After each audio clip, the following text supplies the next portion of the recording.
ரோகிணி தன்னுடைய நிஜ அப்பாவின் போட்டோவை கொண்டு வந்து குடும்பத்தினரிடம் இதுதான் என்னுடைய மலேசியா அப்பா என்று சொல்கிறார். ஆனால் அதை முத்து நம்பாமல் கேள்வி மேல் கேள்வி கேட்கிறார். அதே நேரத்தில் முத்து மற்றும் மீனாவிற்கு புது பிரச்சனை வருகிறது. இன்றைய எபிசோடு ஆரம்பத்தில் ரோகிணி தன்னுடைய அம்மாவிடமிருந்து தன் நிஜ அப்பாவின் போட்டோவை வாங்குகிறார். அப்போது ரோகிணியின் அம்மா, நீ தப்பு மேல தப்பு பண்ற, பொய் சொல்லி ஒரு நாள் மாட்டப்போற என்று அட்வைஸ் பண்ண, அதற்கு வழக்கம் போல ரோகிணி, என் வாழ்க்கையை பார்க்க எனக்கு தெரியும், நீ பண்ணுன தப்பால தான் என் வாழ்க்கை இவ்வளவு கஷ்டப்பட்டு இருக்கு என்று அவரை திட்டி விடுகிறார். பிறகு வீட்டுக்கு வந்த ரோகிணி போட்டோவை காட்டி கதறி அழுகிறார். இதையெல்லாம் உண்மை என்று நம்பிய விஜயா அவருக்கு ஆறுதல் சொல்கிறார். அப்போதும் மனோஜ், நான் இருக்கிறேன் உனக்கு என்று அவரும் ஆறுதல் சொல்லிக் கொண்டிருக்கிறார். பிறகு மனோஜ் ரோகிணியின் அப்பாவுடைய போட்டோவுக்கு பூ மாலை போட்டு கும்பிட்டு கொண்டிருக்கிறார். அந்த நேரத்தில் விஜயா, உங்களுடைய சொத்து எல்லாம் உங்க மகளுக்கு சேர்ந்தால் தான் உங்க ஆத்மா சாந்தியடையும் என்று சொல்ல, அதையெல்லாம் கேட்டு ரோகிணி அதிர்ச்சி அடைகிறார். ஸ்ருதி இந்த டைமில் கூட இப்படியா பேசுவது என்று ரவியிடம் சொல்லிக் கொண்டிருக்கிறார். அப்போது முத்து, இந்த போட்டோவை பார்த்தால் எனக்கு சந்தேகமாய் இருக்கு, இதுதான் ரோகிணியின் அப்பாவா? இவரை பார்த்தா மலேசியாவில் இருப்பது போல தெரியலையே என்று சொல்ல, அதற்கு அதிர்ச்சியான ரோகிணி, இந்த ஒரு போட்டோ தான் என்கிட்ட இருக்கு, நான் என்னுடைய அப்பாவின் பழைய போட்டோவை எடுத்து கொண்டு வந்து விட்டேன், அவர் மலேசியாவில் வேறுவிதமாக தான் இருந்தார் என்று சமாளிக்கிறார். ஆனாலும் இதையெல்லாம் முத்துவும் மீனாவும் நம்பாமல் இருக்கின்றனர். அடுத்ததாக செருப்பு தைக்கும் தாத்தா பாட்டி கடையை டிராபிக் போலீசார் வந்து அப்புறப்படுத்துகின்றனர். அப்போது அவர்கள் கெஞ்சிக் கொண்டிருக்க, அதற்கு போலீஸ் இரக்கம் காட்டாமல் நடந்து கொள்கிறார்கள்.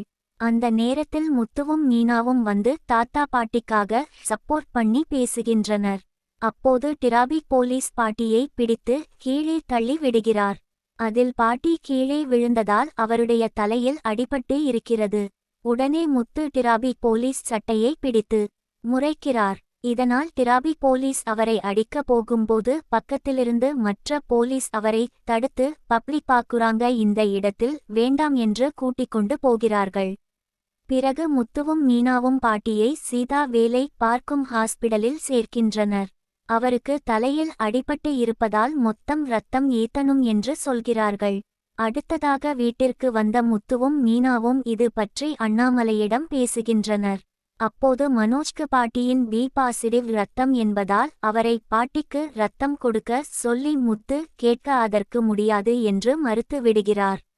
அந்த நேரத்தில் போலீசார் வீட்டிற்கு வந்து முத்துவை டிராபிக் போலீஸை அடித்ததற்காக உன்னை கூட்டிட்டு போறோம் என்று கூட்டிக்கொண்டு போகின்றனர். முற்றுப்புள்ளி.